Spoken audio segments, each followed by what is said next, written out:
convidá-los a abrirem comigo suas Bíblias no Evangelho de Marcos, capítulo 1.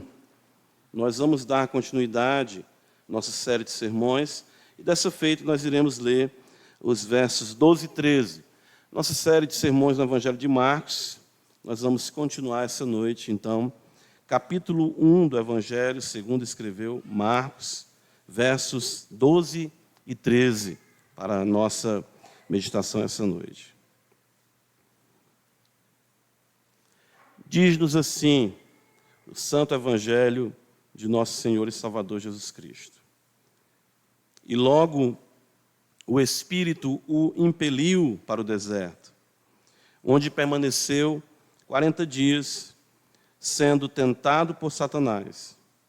Estava com as feras, mas os anjos o serviam. Amém. Vamos orar ao Senhor. Pai nosso que estás nos céus, santificado seja o teu nome, venha o teu reino com poder, seja feita a tua vontade, assim na terra como nos céus. Bendito seja o Senhor para todos sempre. Precisamos de ti, as verdades benditas do Santo Evangelho. Sem ela nós não podemos viver. Por isso estamos aqui como igreja, reunidos, cientes da nossa necessidade, da palavra que procede da boca do Senhor. Tem misericórdia de nós, Senhor, sem ti nada podemos fazer. O Santo Livro está aberto, nossos corações também. Te pedimos ao Senhor que tu possas, de forma rica, abençoadora, conduzir nossas vidas, aprendendo mais de ti, para vivermos mais para ti em amor. Em Cristo Jesus, Senhor, sê conosco mais uma vez, nós te oramos. Amém. Meus irmãos, o Evangelho, lembrei agora daquele cântico do Grupo Logos, né? O Evangelho é quem desvenda os nossos olhos, né? E desamarra todo o nó que já se fez. O Evangelho, a importância do Evangelho para as nossas vidas, o Evangelho de nosso Senhor e Salvador Jesus Cristo. Nós vimos que esse Evangelho, ele tem um princípio, né?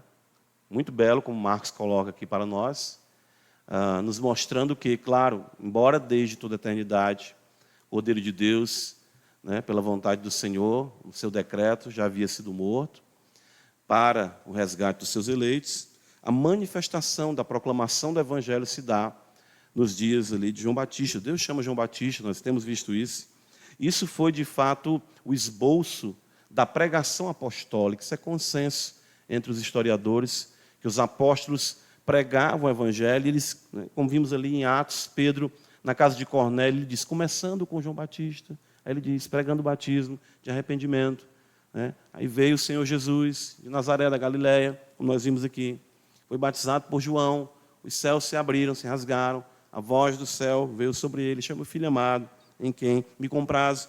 E aí eles vão trazendo a narrativa, esse Jesus, então, andou fazendo bem por toda parte, a síntese, né? Viveu entre nós, foi preso injustamente, foi condenado por um tribunal eclesiástico, um tribunal civil, ele foi julgado, né, enfim, de forma injusta, crucificado, morto, sepultado. Ressuscitou ao terceiro dia e subiu aos céus. O Evangelho, né? Paulo fala isso, escrevendo aos Coríntios, a importância do Evangelho também, de se manter o Evangelho. Ele fala, porque eu recebi do Senhor, que também vos ensinei. Mas até mesmo 1 Coríntios capítulo 15, eu gosto muito da expressão paulina aqui, falando sobre o Evangelho, quando ele diz assim, irmãos, venham lembrar-vos do Evangelho que vos anunciei, o qual recebestes e no qual ainda perseverais, por ele também sois salvos, se retiverdes a palavra tal como vos-la preguei, a menos que tenhais escrito em vão. Então, veja, nós fomos salvos pelo Evangelho, ainda continuamos nesse Evangelho, devemos continuar, porque o Evangelho é a nossa salvação. Por ele nós somos salvos. Mas isso não significa apenas uma questão pontual no passado, considerando o momento em que Cristo nos salvou. Sim, isso foi determinante e importante, uma guinada na nossa vida. Porém, o Evangelho é aquele que continua nos salvando, e nós precisamos do Evangelho de nosso Senhor e Salvador Jesus Cristo. Lembra que ficou sendo um consenso equivocado, não mal intencionado, mas equivocado, de que o Evangelho é para o descrente, não é? Vamos pregar o Evangelho para o descrente. E nós vimos como Paulo, escrevendo aos Romanos, também diz no capítulo 1, que estava disposto a compartilhar algo do Evangelho com eles e ser também mutuamente edificado por eles, nessa fé comum que vem mediante, claro, o Evangelho. E é por isso que Paulo vai dizer que eu não me envergonho do Evangelho, porque é o poder de Deus para a salvação de todo aquele que crê. Só isso a gente já fica, né, meu Deus, que maravilha, que bênção isso. E esse Evangelho, então, Marcos continua nos apresentando a sua beleza e a sua singularidade, claro, agora, na manifestação do conteúdo do Evangelho, a pessoa do Evangelho, nosso Senhor e Salvador Jesus Cristo. Enfim, ele veio cheio de graça e de majestade. Está escrito no versículo 9, nós consideramos no domingo passado. Naqueles dias veio Jesus de Nazaré, da Galileia. Então Jesus se manifestou. A vida de nosso Senhor Jesus Cristo é o próprio cristianismo. Quem Ele é, o que Ele fez, as suas palavras são a plena revelação de Deus em carne a seu povo. Então isso é o Evangelho. O Senhor Jesus, sua vida, sua obra, suas palavras, todo Ele era todo revelação.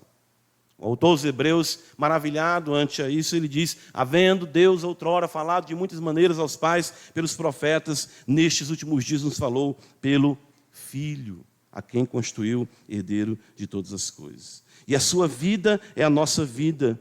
De fato, como cristãos, olhamos para Ele, ou seja, para o Cristo de Deus, pois sabemos que tudo que é verdade acerca dele o é também sobre nós. Por isso nós precisamos do Evangelho, nós precisamos do conteúdo do Evangelho de Cristo. Por quê? Porque tudo que é verdade acerca de Cristo o é também acerca da sua igreja, que é o seu corpo, que é o seu povo. Por isso que Paulo vai chegar a dizer: para mim o viver é o quê? Cristo. Paulo vai dizer também: Cristo em vós, a esperança da glória. Então tudo aquilo que está delineado aqui no Evangelho é real e pertinente também a nós. Nós somos cristãos, nós seguimos o Cristo. Pedro, escrevendo a sua epístola, diz que ele nos deixou as suas pegadas, para que sigamos as suas pegadas, para que o imitemos. E isso foi verdade com o Senhor, também o é conosco. Lembra que nós consideramos a manifestação dele de um lugar simples, de um lugar humilde, sem nenhuma projeção regional, nacional, qualquer que seja. E isso se aplica a nós, como Deus manifesta o seu evangelho, o seu poder em vasos de barro, nas coisas que não são. Deus chama aqueles que não têm nenhum valor ante a sociedade para manifestar a sua glória. Nisso está o evangelho. Então, Paulo disse que para ele o viver é Cristo. E como é essa vida?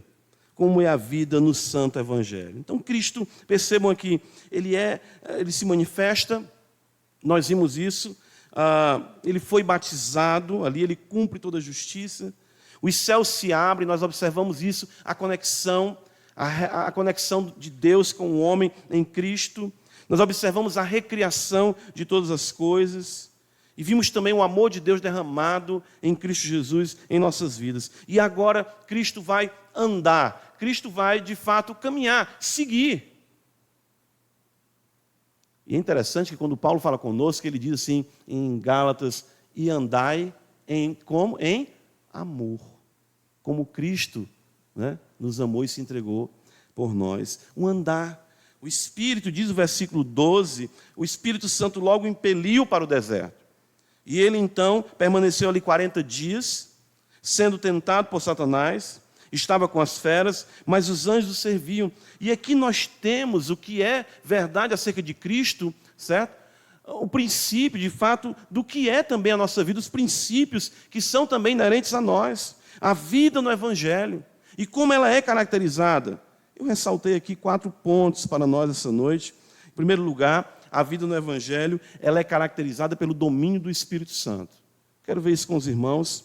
Em segundo lugar, a vida no Evangelho é uma peregrinação neste deserto chamado mundo. Em terceiro lugar, a vida no Evangelho é uma vida de constantes embates. E por último, a vida no Evangelho ela é assistida constantemente pelos céus. Isso nós podemos ver aqui nesse texto.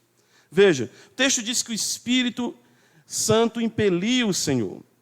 E essa recorrência ao Espírito Santo, ela é muito intensa, principalmente observando o Evangelho de Marcos, em que ele é conciso na sua apresentação, mas ele é pródigo nessas referências acerca do Espírito Santo.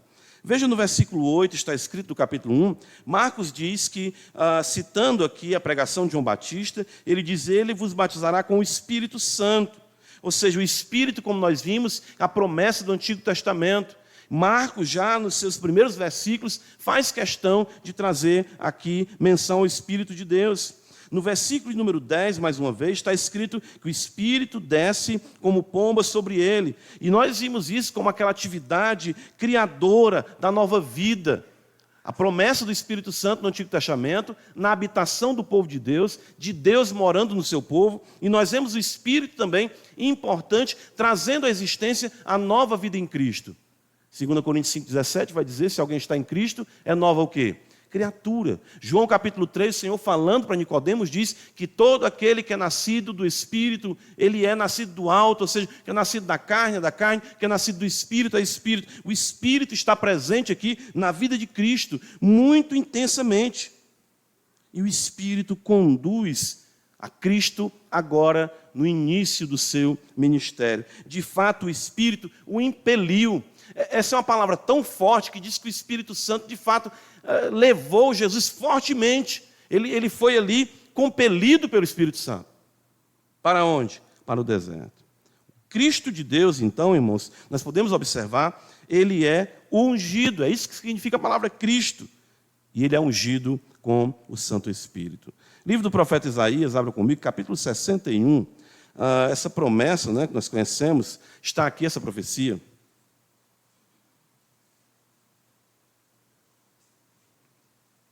Isaías 61, verso 1.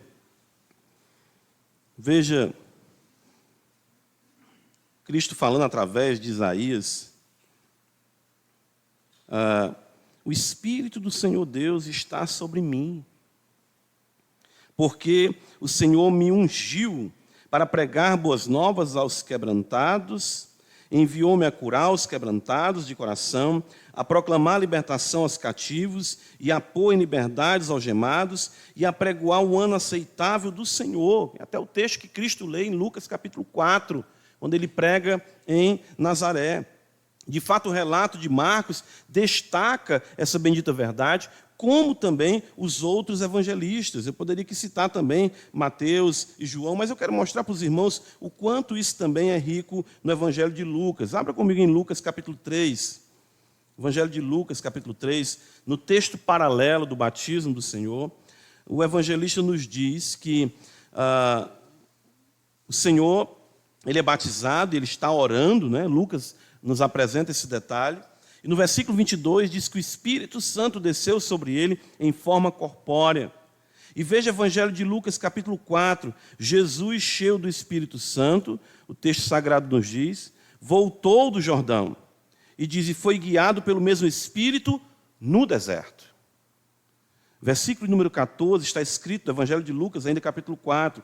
Então Jesus, no poder do Espírito, regressou para a Galiléia, e sua fama correu por toda a circunvizinhança. E no versículo 18, o texto que nós lemos de Isaías, o Senhor abre o rolo, o livro do profeta Isaías, e ele lê, o Espírito de Deus, o Espírito do Senhor está sobre mim. Cristo foi cheio do Espírito Santo. Ou seja, a sua vida era permeada e saturada pela presença de Deus no poder do Espírito Santo. E isso é ser cristão. Por isso que a nova vida é a nova vida no Espírito Santo. E Cristo, ele é para nós o parâmetro, o padrão. Ele é cheio do Espírito Santo. Ele é um homem que é guiado pelo Espírito Santo. Nós precisamos compreender isso como a marca que caracteriza alguém que de fato entendeu o Evangelho. Romanos capítulo 8, veja o apóstolo Paulo, de forma didática, apresenta isso para nós quando diz algo muito forte acerca de ser, de fato, filho de Deus. Ele diz no versículo 14 de Romanos 8, pois todos os que são guiados pelo Espírito de Deus são o quê? Filhos de Deus, porque o Filho de Deus foi guiado pelo Espírito de Deus. Então os filhos de Deus são também impelidos pelo Espírito Santo, são conduzidos pelo Espírito Santo, são dirigidos pelo Espírito Santo. É isso que significa ser espiritual. Às vezes as pessoas criam, clichês evangélicos. Não, o irmão ali é muito espiritual. Em que sentido? Ele é um tanto fantasmagórico, Você até diz, Ele tem um comportamento totalmente diferente de todos. Não é isso que a Escritura quer transmitir para nós. Quando a Escritura fala de alguém cheio do Espírito Santo, claro que está falando de uma vida conduzida pela mente do Espírito revelada em sua santa palavra. Porque o Espírito Santo é o autor das Sagradas Escrituras. O Espírito Santo paira sobre o Verbo de Deus é Cristo. E se nós temos o Espírito de Cristo, nós pertencemos a Ele, Sua palavra abunda em nós e nossas vidas são pautadas pela vontade do Senhor, mediante a mente do Espírito revelado na Sua palavra. Isso é ser cristão, isso é ser evangélico, isso é viver a vida no Evangelho, ou seja, caracterizada pelo domínio do Espírito Santo. Irmãos, Paulo, escrevendo aqui também aos Gálatas, abre comigo capítulo 5, muita coisa nós poderíamos falar sobre isso, claro que nós não temos como abordar a pneumatologia, principalmente a sua aplicação à questão da salvação, da nova vida em Cristo, mas veja o que o apóstolo Paulo apresenta aqui para nós em Gálatas capítulo 5, ele contrapõe o Espírito com a carne. E ele diz, no verso 16, digo, porém, andai no Espírito, e jamais satisfareis a concupiscência da carne. Veja a linguagem, andai no Espírito, porque Cristo andava no Espírito, fazendo a vontade de Deus. E ele vai dizer, porque a carne milita contra o Espírito, e o Espírito contra a carne, porque são opostos entre si, para que não façais o que porventura seja do vosso querer. E aqui é algo importante para nós como crentes, embora não tenhamos uma vida glorificada, já temos uma vida regenerada pela habitação de Deus em quem? No Espírito Santo. Então isso trará um conflito constante dentro do coração do que é de fato, de quem de fato é crente. Ele quer fazer a vontade de Deus, ele quer ser impelido pelo Espírito, ele quer ser conduzido pelo Espírito, e ele luta, ele sofre, diferentemente de Cristo, claro, sem pecado. Mas a vida no Espírito traz o que eu chamo muitas vezes, dessa esquizofrenia bendita, espiritual, dessa luta travada dentro de nós. Paulo vai dizer ainda que as obras da carne são conhecidas, e ele destaca as obras da carne, e ele vai dizer no versículo 22, mas o fruto do Espírito, o Espírito, uma vida impelida pelo Espírito. É tão interessante isso, porque Cristo, ele se submete ao Pai em amor. Veja que coisa interessante, pondere um pouco comigo, nós vamos considerar isso um pouco mais à frente, mas você ouve a voz de Deus, no caso como Cristo Senhor, tu és meu filho amado, em ti me compraz, ele está cheio do Espírito Santo, e o que é que o Senhor faz com ele? Envia ele para um contexto de aflição e de tribulação. Mas ele obedece por conta de quê? Porque ele ama o Pai. O Espírito está impelindo a ele, então ele obedece o Pai. Por isso que Paulo vai dizer, o fruto do Espírito é amor, alegria, paz, longanimidade, benignidade, bondade, fidelidade, mansidão, domínio próprio. Ou seja, o Espírito atuando na vida de um homem forma Cristo neste homem, forma Cristo nesta mulher. Nós temos o Espírito em nossa vida. Lamentavelmente, o ensino pentecostal vai dizer que o Espírito é perceptível por línguas desconexas, sem sentido. Mas nós, por outro lado, como cristãos reformados, nós muitas vezes dissociamos, nem temos ideia do que é ser cheio do Espírito Santo. Interessante que Calvino era chamado de o teólogo do Espírito Santo. Sabe por quê? Pela sua ênfase na exposição das Sagradas Escrituras. Porque a Bíblia, ela permeará, de fato, dominará o coração daqueles que são guiados pelo Espírito de Deus. Por isso que Jesus vai dizer, o Espírito vos fará lembrar de tudo que eu vos tenho ensinado. A relação do crente com o Espírito de Deus é a relação com a verdade de Deus, que é o Cristo de Deus manifestado em carne. Nós temos que entender isso. É Ele que nos conduz mediante a sua mente revelada na sua palavra. Ser cheio do Espírito é ser cheio da sua bendita revelação, transformando nossas vidas. É assim com você. Porque Jesus, ele é impelido pelo Espírito. Nós vimos ali que ele batiza com o Espírito. Nós vimos ali o Espírito pairando sobre ele. Toda a vida dele, ele anda no poder do Espírito, ele retorna no poder do Espírito, ele expulsa demônios no poder do Espírito Santo. Tudo dele é no poder do Espírito Santo. Será que nós estamos vivendo como homens espirituais, mulheres espirituais, guiados pela palavra ou guiados por nosso coração? Guiados por nossa vontade? Guiados por nossas interpretações? Guiados por aquilo que nós achamos mais correto? Quanto nós já temos abarcado deste mundo e nossa mente tem sido secularizada com conceitos, ou enfim, princípios ou preceitos do mundo que vão contrário à mente de Deus revelada em sua palavra? Jesus, ele é impelido. Ele é conduzido pelo Espírito e isso caracteriza a vida no Evangelho. Segundo lugar, volta comigo para Marcos capítulo 1. Como eu falei para os irmãos, a vida no Evangelho é uma vida de peregrinação neste deserto chamado mundo. É muito importante aqui porque esse relato aqui, ele é, claro, histórico, mas ele está muito cheio de simbologia aqui. Muito cheio de simbologia, apontando para as realidades, de fato, cumprindo as realidades do Antigo Testamento. Né? Como assim? Deixa eu explicar aqui para os irmãos. Por que ser impelido para o deserto? Né?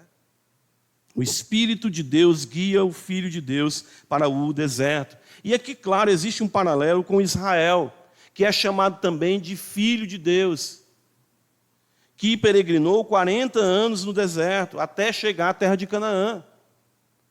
Isso é um paralelo. Cristo cumpre aquilo que Israel não cumpriu. Cristo é fiel no deserto, como Israel não foi.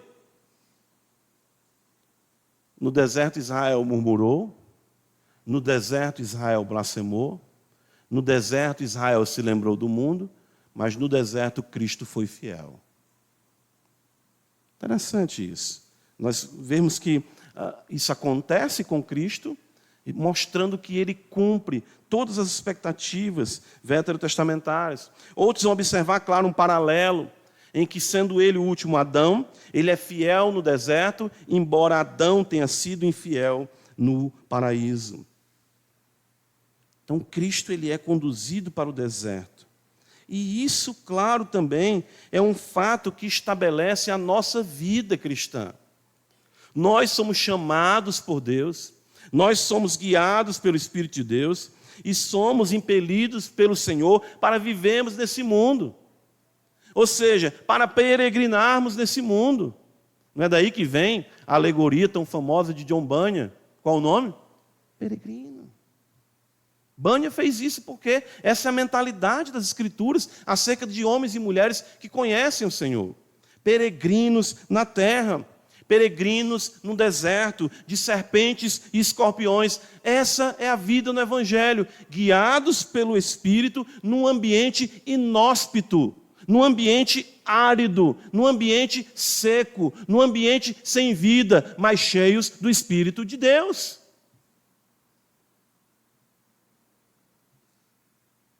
Essa consciência ela é importante por quê?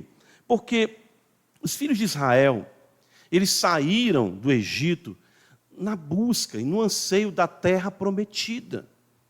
Isso para nós é um tipo que se cumpre em nós, que também caminhamos nesse deserto, almejando chegar a Canaã. Falei isso para os irmãos recentemente numa aula. A gente canta o corinho, né? Caminhando eu vou. Para onde?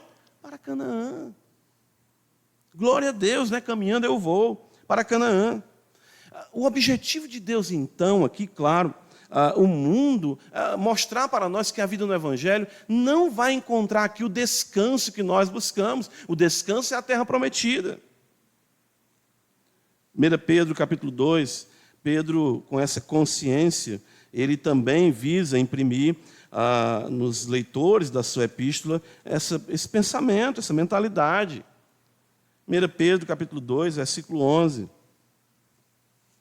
Ele diz: amados, exorto-vos como peregrinos e forasteiros que sois.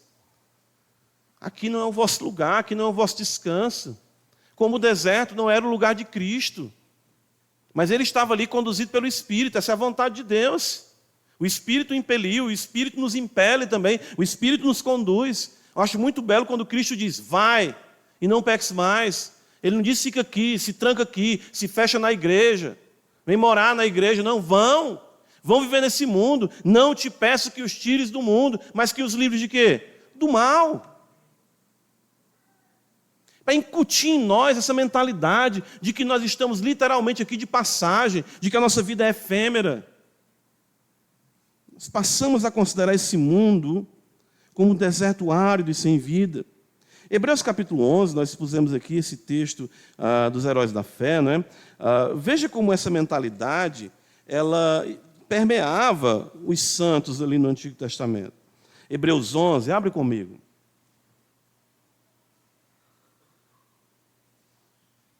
Diz aqui, Hebreus 11, a partir do verso 9, falando de Abraão, veja, pela fé, olha o verbo, peregrinou na terra da promessa como em terra alheia, habitando em tendas com Isaque e Jacó, herdeiros com ele da mesma promessa. Versículo número 14 está escrito, porque os que falam desse modo, manifesto está procurando uma pátria. Eles manifestam estar procurando uma pátria. Versículo de número 37, olha o que está escrito. Foram apedrejados, provados, cerrados pelo meio, mortos a fio de espada, andaram peregrinos, vestidos de pele de ovelha e de cabras. Olha o que está escrito. Necessitados, afligidos, maltratados, homens dos quais o mundo não era digno, errantes pelos o quê? Desertos, pelos montes, pelas covas, pelos antros da terra. Nós sabemos que precisamos seguir em frente, porque aqui não é o nosso descanso. De fato, nós almejamos Canaã, nós almejamos estar com o Senhor. O que me chama a atenção aqui é Marcos capítulo 1, nesse contexto aqui dessa vida no Evangelho, com essa consciência de peregrinação nesse mundo, é por um tempo determinado. O versículo 13 diz, onde permaneceu 40 dias. Isso também evoca muitas coisas do Antigo Testamento, né? Ou seja, 40 anos no deserto, 40 dias que Moisés sobe para receber a lei, e várias vezes nós vemos esse número sendo repetido nas Escrituras. Ou seja, o que isso traz para nós é um tempo estabelecido. O tempo estabelecido para Cristo no deserto foi 40 dias. Agora, quando nós consideramos a nossa vida aqui, ela também tem o seu princípio e o seu fim estabelecidos pelo Senhor. Nós estamos aqui peregrinando, estamos aqui neste deserto, estamos aqui nesse mundo, conduzidos pelo Espírito Santo, mas é por um pouquinho de tempo, diz a Escritura, que aquele que virá não tardará.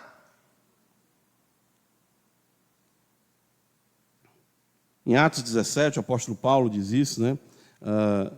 Eu confesso para os irmãos que eu creio que, por conta das, limitações do nosso país, a gente fala de muita coisa que a gente observa como absurda, e a gente pensa, né, ou lamenta não ter nascido em outro país, acontece isso aí. Mas olha o que diz o versículo 26 de Atos 17, quando Paulo fala ali no Areópago, em Atenas, ele diz, de um só fez toda a raça humana, Atos 17, 26, para habitar sobre toda a face da terra, havendo fixado os tempos previamente estabelecidos e os limites da sua habitação. Deus decretou você ser cearense. Deus decretou o local da tua morada. Deus decretou onde você vai viver. Deus decretou os dias de vida que você terá. Deus decretou a causa da sua morte. Deus decretou todas as coisas. Isso nos mostra que tudo está sob o seu domínio. Isso é viver a vida no Evangelho. Cristo vai para o deserto, vai passar os 40 dias, e Ele sabe que será esse tempo. Nós estamos aqui, por quanto tempo não sabemos, mas sabemos que Ele tem um princípio, e Ele tem um fim, e que tudo isso culminará na glória de Deus. Fato é que o tempo aqui está determinado. Nós temos que confiar no Senhor, mesmo vivendo neste mundo árido e sem vida. Irmãos, nós temos a mente de peregrino. Ou nós queremos fazer daqui o nosso tudo? Eu acredito que esse seja um questionamento que nós temos muita dificuldade em responder, porque nós não somos sinceros ao sondar o nosso coração. O que lhe importa mais? Essa vida ou a vida do porvir? Isso pode ser medido pela maneira como você investe na sua vida no porvir. A mente de que nós estamos aqui de passagem faz com que nós não nos apeguemos às coisas. Faz com que nós não queiramos estabelecer aqui ou buscarmos aqui glória humana. Nós estamos cientes da aridez desse mundo ou fazemos dele o nosso paraíso? O que é que nós temos feito? Nós realmente entendemos essa vida de forma árida, seca? Nós precisamos prosseguir em nossa marcha, certos de que em breve chegaremos à presença de Deus. Então, tudo o que acontece com Cristo tem esse paralelo para a nossa vida. Ou seja, somos conduzidos pelo Espírito, com a mente peregrina, neste mundo árido, neste mundo realmente de tribulação. Porém, claro, nós sabemos, por um tempo determinado pelo Senhor. Marcos capítulo 1, veja que o Espírito o impeliu para o deserto, onde permaneceu 40 dias, sendo tentado por Satanás. Ele estava ali com as feras. Ou seja, Cristo então vive uma vida de constantes embates. Ele era santo. Ele era perfeito. É interessante que nós dizemos assim, né? Meu Deus, mas o que eu fiz para merecer isso, né?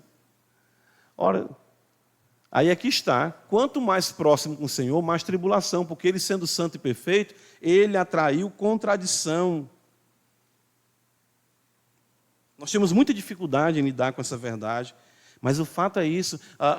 Simeão, quando pega um menino, ele diz, essa criança, ela é para o erguer de muitos e a ruína de muitos em Israel. Ela será alvo de contradição. A vida do cristão também é assim.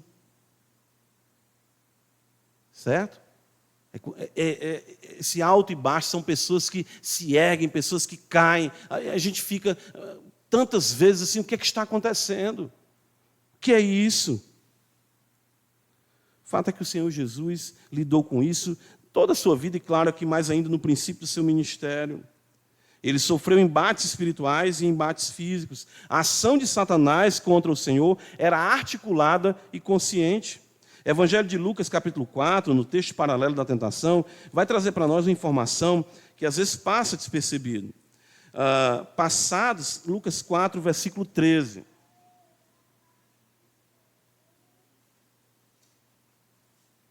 Está escrito, passadas que foram as tentações, de toda sorte, guarde isso aí, apartou-se dele o diabo, o que é que está escrito aí? Até momento oportuno. Então, o diabo, ele tinha uma ação articulada e consistente contra o Cristo. Claro, falando aqui da tentação de Cristo, nós precisamos entender que, embora sem pecado, ou tentação interna, Cristo não tinha isso. Cristo sofreu toda a tentação. Veja que o texto diz toda sorte, pois nunca cedeu a nenhuma delas. A tentação de Cristo tem uma característica única, porque, embora não pudesse pecar, pois ele era Deus, ela foi deflagrada totalmente sobre Cristo, ou seja, toda a astúcia do diabo. E isso foi extremamente humilhante e desgastante, foi aviltante para o santo de Deus. Quando nós pensamos em tentação, nós pensamos no Cristo de Deus exaurindo todo o poder da tentação. Porque ele foi o único que sofreu toda a tentação, porque ele nunca cedeu a nenhuma. Nós, em um momento ou outro, sempre cedemos. Ou logo no começo, ou no meio, ou para o final, algum pouquinho a gente ali flerta com o pecado. Mas Cristo não. O autor aos Hebreus, no capítulo 4, ele vai nos dizer o seguinte, né? No versículo número 15, veja, ele diz para nós, Hebreus capítulo 4, versículo 15, porque não temos sumo sacerdote que não possa compadecer-se das nossas fraquezas. Antes ele foi tentado em quê? Todas as coisas. A nossa semelhança, mas sem pecado. Ou seja, nós enfrentaremos constantemente investidas do diabo. Ora, se ele não cessou de tentar o Mestre, porque ele cessaria de nos tentar também. Então, são embates espirituais que nós enfrentamos aqui, e isso é a vida cristã. O próprio Cristo padeceu, claro, permaneceu incólume sem pecado. Agora, o que me chama a atenção nesse relato de Marcos, unicamente ele que destaca, no versículo 15, de fato no versículo 13, que ele estava com as feras. Isso é muito interessante, né? Isso também era algo real, um local inóspito, um local deserto.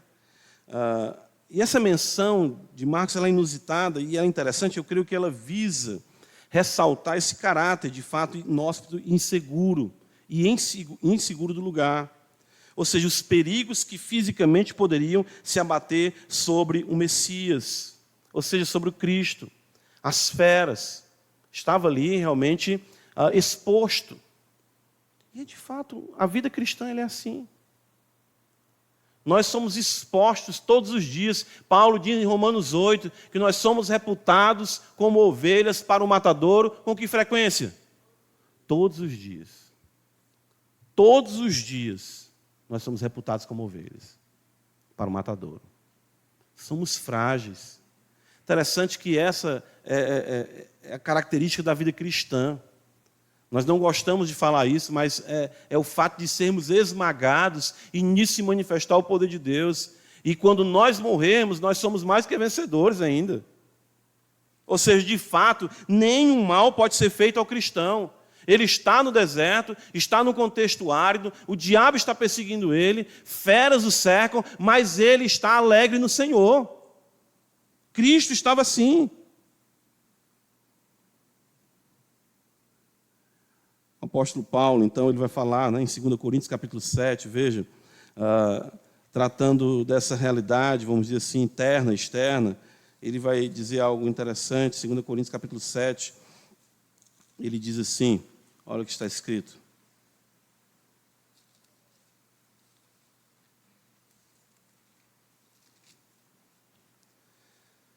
Verso número 5, porque chegando nós à Macedônia, nenhum alívio tivemos. Que coisa, né? Nenhum alívio tivemos. Pelo contrário, em tudo fomos atribulados, Paulo diz. Lutas por fora e o que mais? Temores por dentro.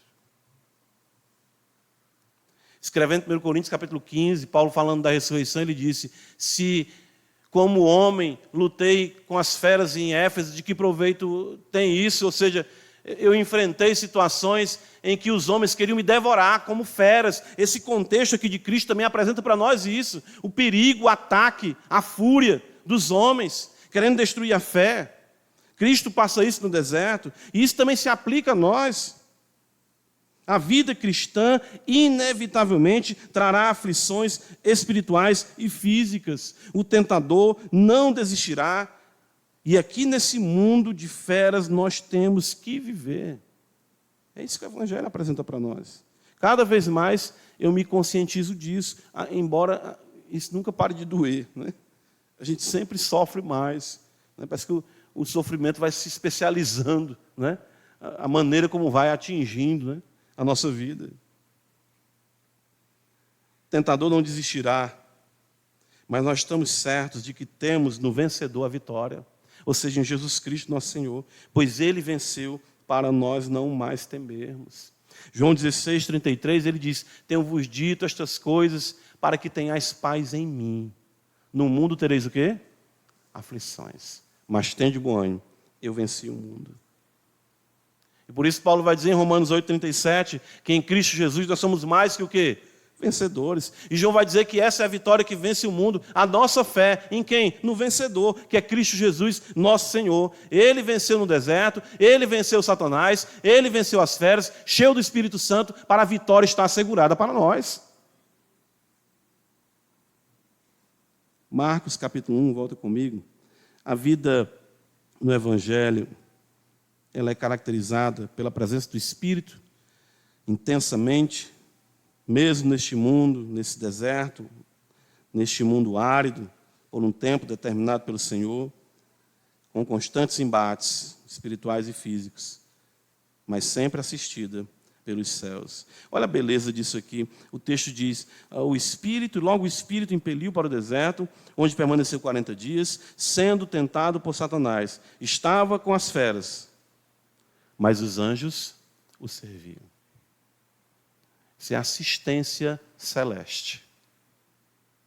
Lembra do que falamos em nosso sermão anterior, de que a manifestação do Filho de Deus trouxe a conexão com o homem, ou seja, de Deus com o homem, com o cosmos, ou seja, Deus restaurou, está restaurando pelo Evangelho, ou seja, o favor de Deus sobre os homens mediante o Filho do Homem.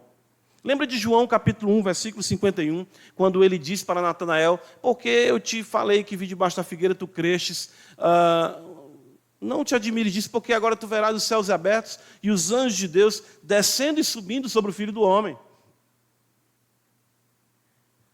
Interessante isso. Ou seja, isso é algo que também passa desapercebido para nós, e isso faz parte da vida no Evangelho. Deus, em sua imensa bondade, assistiu o seu Filho, ou seja, o Senhor Jesus Cristo, pelo ministério angelical. E assim também Ele faz conosco, ou seja, com os seus santos. Hebreus capítulo 1, abra comigo a Escritura, veja, o autor sagrado, falando da grandeza de Cristo, vai destacar que Ele é maior do que os anjos, né? E ele vai dizer como os anjos servem a Cristo. Veja, Hebreus 1. O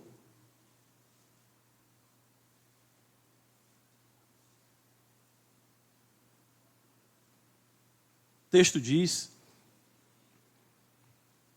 falando dos anjos, ele fala, a partir do versículo 5, né? Veja, qual dos anjos disse jamais, tu és meu filho, eu hoje te gerei. Veja no versículo, então, 13, ora, qual dos anjos jamais disse, assenta-te à minha direita, não é?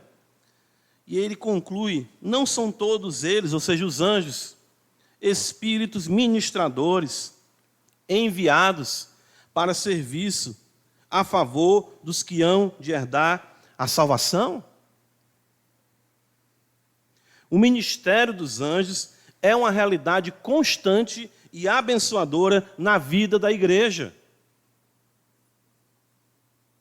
Isso é pouco falado. Eu creio que também pelo estigma pentecostal ou neopentecostal, de culto dos anjos, que Paulo até censura em Colossenses também. Mas o fato é que os anjos de Deus, os céus, estão abertos e os agentes de Deus estão agindo em prol e em favor do seu povo, constantemente. Nós não estamos sozinhos. Os céus estão empenhados por nós em Cristo Jesus, nosso Senhor. O anjo do Senhor acampa-se ao redor dos que o temem e os livra. Claro que eu não vou acender vela para o anjo, né? Você está fazendo isso, não faça, né? Você não tem o anjo do dia, né? Não tem isso, né? Isso é ensino católico sem fundamentação bíblica, né? O livro de inventários, né? Mas o que nós vemos aqui é que os anjos de Deus, eles têm um papel muito importante na igreja de Deus. De fato, eles ficam maravilhados com o que acontece conosco. Paulo, por exemplo, escrevendo aos Efésios, vou mostrar esse texto, poderia mostrar outros, mas Paulo escrevendo aos Efésios, veja, ele diz aqui,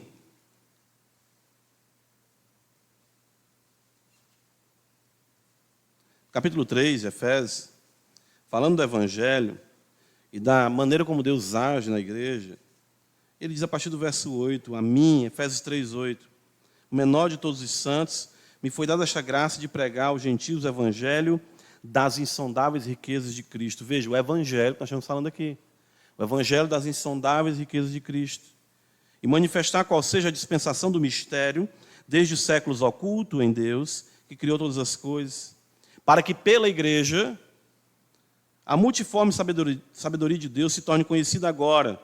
De quê? Dos principados e potestades nos lugares celestiais. Já pensou? Nós somos matérias de estudo nos céus para os anjos.